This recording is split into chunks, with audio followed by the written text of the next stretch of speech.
Hello, I'm Matthew Elia, the operations manager and a flight instructor for King Aviation-Mansfield right here at the Mansfield Airport. I'm very excited for you to join us tonight for Aviation Adventures. Tonight we have a good friend of mine, Brett Boothman, who flies for Compass Airlines, that will be talking all about flying for the airlines and passenger travel from a bit of a different seat on the airplane. So welcome, Brett. Thank you for joining us tonight. Thanks for having me. Great. So, you know, you fly for Compass Airlines, and was that something that you've always wanted to do? Flying for Compass is not necessarily my dream airline to fly for, but it's a stepping stone in my career right now. Now, as far as me getting started out, is that kind of what you're looking at? How did you start out, and where do you want to go as an airline pilot? Well, ideally, living at home and quality of life is huge. So I'd like to work for a company based out of Boston. That would be ideal. So for me, like a JetBlue or American that has a crew base up there would be perfect. So for now, the Compass Airlines, being a regional airline, is more like a stepping stone where you know, we fly a 76-seat jet, you know, but like Delta Airlines pays us to operate these flights for them, and you know, we go to a lot of the same destinations that Delta does, and of course we operate flights for Delta. So. Okay, so you said you wanted to ultimately be based in Boston. So where are you based right now? I'm based in Minneapolis, Minnesota. Oh, so must be nice this time of year. It's a little chilly, you know, and the nice, you know, most people have to, when they commute to work, they drive, you know, a half hour, 20 minutes to get to, you know, on the highway, versus me, I fly 2.5 hours to get to work. So Brett, how did you get into being an airline pilot from when you wanted to be an airline pilot as a young kid to today? Oh, well, let's see. It all started back when I was a little kid. You know, it's probably with most pilots you talk to, they all had the same, you know, aspirations. When I was, I don't know, it must have been, you know, less than 10, somewhere around there, my father used to take me to the air shows down at Quonset Point. And, you know, I was always fascinated, loved the loud noises, loved the, you know, just the airplanes. Just, I don't know. I actually have a photo of me sitting in a small Cessna 172 there years ago. I mean, a little kid, just like barely can, you know, see over the, what do you call it? The dashboard. The dashboard, yeah. But, you know, that's, from that point I knew, you know, I was fortunate. I was one of the few people who, going through, you know, grade school, knew what they wanted to do. And a lot of people actually laughed at me. You know, they're like, yeah, right, you won't be a pilot. Well, you know, here I am today. So, but after the initial aspiration of wanting to do it, looked into colleges, such as Embry-Riddle down in Daytona, and Daniel Webster up in New Hampshire, but eventually ended up at Bridgewater State College. And you know, I don't regret it one bit. It was a little bit more cost-effective, I guess you could say. You know, I would agree. In-state tuition was nice, but I mean, meeting people like yourself, you know, made it all that much more worthwhile.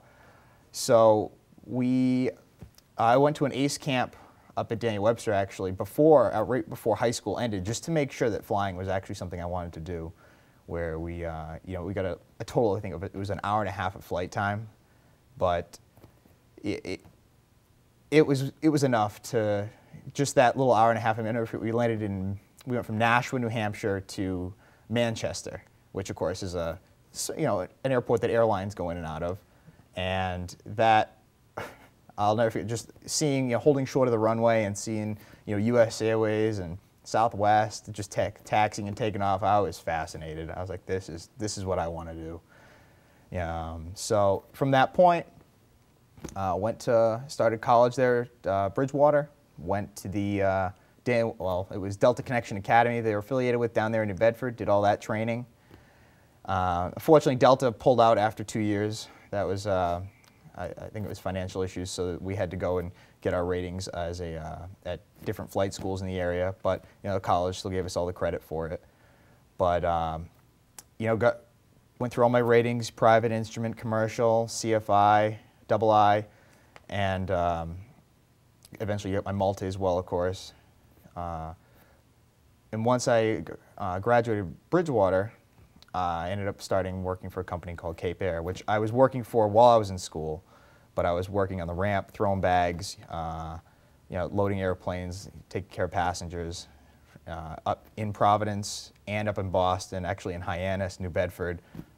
Yeah, I think it's about, oh, in St. Louis too. So you literally worked from the ground up with Cape Air. Literally, yeah. So we went to, once I was working the ramp, but it was really exciting for me. I was fortunate enough, I didn't have to do the flight instruction like most people have to do. I was working the ramp in Boston one day, and the operations agent goes over the radio and says, "Hey, Brett, you want to come in ops for a second? There's a phone call for you." And I'm thinking, who? What? All right, who's calling me? It was Gene. He's a pilot recruiter for Cape Air, and he wanted me to come in for. He was like, called me and said, "Hey, are you still interested in to fly for us?" And I'm like, absolutely, because I kind of bugged him for a while because it was kind of frustrating for me going through with a lot of the Bridgewater guys who worked there who wanted to fly, because Cape Air had internship programs with schools such as Embry-Riddle and University of North Dakota, where these students who would get their multi-ratings and were able to ride around as an FO, a first officer for Cape Air, along with doing some office work for a semester. So most pilots don't just get in right away once they finish their training. I mean, the typical process is you become a flight instructor, and then you build flight time as a flight instructor, and then apply to the airlines and get hired, where you took the time when we were in college, and I remember that, to work on the ground with Cape Air and put in a lot of years of good work and being an above average employee, and so they brought you right in. So you really had a different transition than most people do. Of course, I accepted the offer to fly for Cape Air. They sent me through their ground school training there in Hyannis. Only did a little bit of flying here in Massachusetts before they sent me out to the St. Louis market that they had just started up operating out of. So I got to go out there, and it was really nice where they paired us up with a captain monthly out there, and it was probably the best experience. The guys, I actually, two other ramp agents other than myself there in Boston, we all went out together, and we all were based in Marion, Illinois. And the captains that were out there were all about our age, a little bit older than us, but they were all fun to fly with, and they were very welcoming, of course, because none of us were flight instructors, the three of us who went out there, and they were all very welcoming, and they showed us the ropes, and So you were essentially junior co-pilot. More or less. And they had these captains that were there to help you transition. Exactly. And give you a lot of their experience. Exactly. So we started out as, these low-time first officers, and, but by the time, we were there for a year. All three of us were out there for a year, and by the time we were done, could fly that airplane with your eyes closed. It was... It sounds like some good experience. It was a wonderful experience, going through, just the weather out there, because, the thunderstorms you see out in the Midwest are much different than thunderstorms you see around here in New England. So with that experience that you gained at Cape Air, after going there, working from the ground up, where did you go after Cape Air? Well, went from, it was just about the time I was upgrading to captain, actually, at Cape Air, and I had received a phone call from Pima Airlines. And they offered, they said, "Hey, we'd like to have you come in for an interview." And I said, absolutely. It's to fly a turbine aircraft. And Cape Air is a wonderful company to work for, but it wasn't the place that I wanted to finish my career at. I wanted to. My goal is to fly, a jet. That's what I wanted to fly, and so. Now you said that Piedmont called you, and this is a bit of a different thing. Most people are used to job interviews where they go in and they interview with one or two managers, someone from human resources. Airline interviews work a little differently. Can you tell us what's a little different about airline interviews, what's required, what you have to do? Well, it is still fairly similar to an interview with with any job. A lot of it's personality. Right, and there are some additional steps to that interview too, right? Well, yeah, certain airlines require you to do a simulator check ride. I think that's what you're looking for. But yes. Where you sit down and you get in use a full motion simulator that you do the training in, and they look for you basic instrument flying skills. Typically shoot an ILS and go do a hold, or which is it can be challenging sometimes. So once they they judge your skills, and then they do, of course, a personality, like can they withstand your personality in a cockpit for more than 10 minutes. And other things, they'll do a job knowledge usually portion as well. Just make sure you understand the rules of the sky. You have been trained previously. I think the simulator adds a little aspect that a lot of people aren't really used to. So you went to work for Piedmont, and where were you based for Piedmont? Well, when I was in training, technically we were based in Charlotte, technically, but once you were out of training, you were assigned a base, and I ended up being based in Harrisburg, Pennsylvania. Real big Amish country, nice area. However, once again, it wasn't a place I wanted to stay forever. So we were flying around in a 50-seat Dash 8 aircraft. Once again, Pima was a wonderful company. The people I worked with were a lot of fun. The airline was, the aircraft was a lot of fun to fly. But so I did that for 11 months. And sure enough, I ended up getting a phone call from Compass Airlines. All right, so now you're based, where are you based for Compass? Well, Minneapolis, like we talked about. Yeah, it's quite the commute. So you've gotten to live quite a few places, having only worked for the airlines for a few years here. It sounds like quite a bit of the country you've covered. Well, that was one of the other things. With Cape Air, we were flying primarily either out in the Midwest or here in the Northeast or down in the Caribbean. Whereas with Piedmont, that was East Coast flying all the way from up in Bangor, Maine, all the way down to like Hilton Head, South Carolina, which is probably one of our most interesting destinations. It was a lot of fun going there.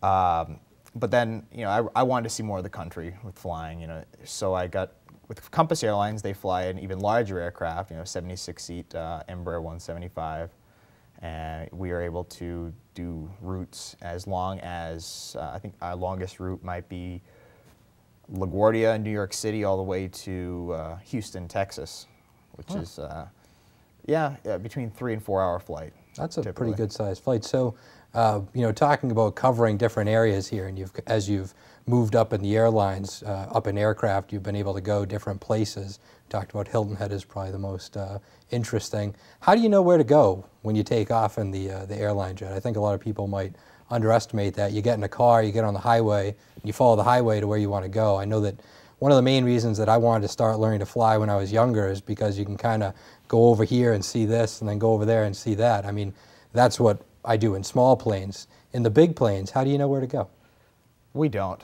We just guess. No, I'm just kidding.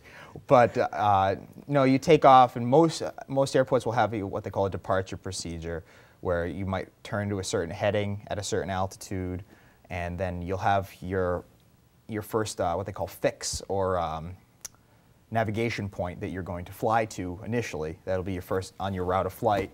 And typically what will happen is you'll take off on the departure, and you'll be talking air traffic control, you'll be doing whatever the procedure is, and then they'll clear you to a fix on your route of flight, and you plug it into the FMS or flight management system and tell it where to go, and it navigates directly to that GPS waypoint. So basically, there are controllers keeping you on highways in the sky. That's one way. Yeah, that's essentially. They say IFR is I follow roads, but yes. Well, there you go. So you take off. You get to go a lot of different places. What's the most interesting thing or the most rewarding part of your flying? And it doesn't necessarily have to be airlines, or maybe your most fun flying experience, because I know what mine is, and I think yours might be similar, though I've never flown for the airlines. Well, it depends on most rewarding thing flying for the airlines is, when you're flying and you're in control, and it's knowing that, you have, 76 people behind you, and I mean, the view never gets old, of course. It's a pretty good office. It's quite the office, exactly. Especially being up at like 35,000 feet. But even smaller airplanes, I tell you, this is one thing I do miss is, when you're flying the smaller airplanes, you're much lower, of course, and it's just, you can do a lot more. When you're flying commercially, you're not able to, make the lefts and rights and, do the practice of steep turns and all this other fun stuff that you can do with a small single-engine aircraft. So, I mean, that's something you do miss, you know, but I mean, it's very enjoyable.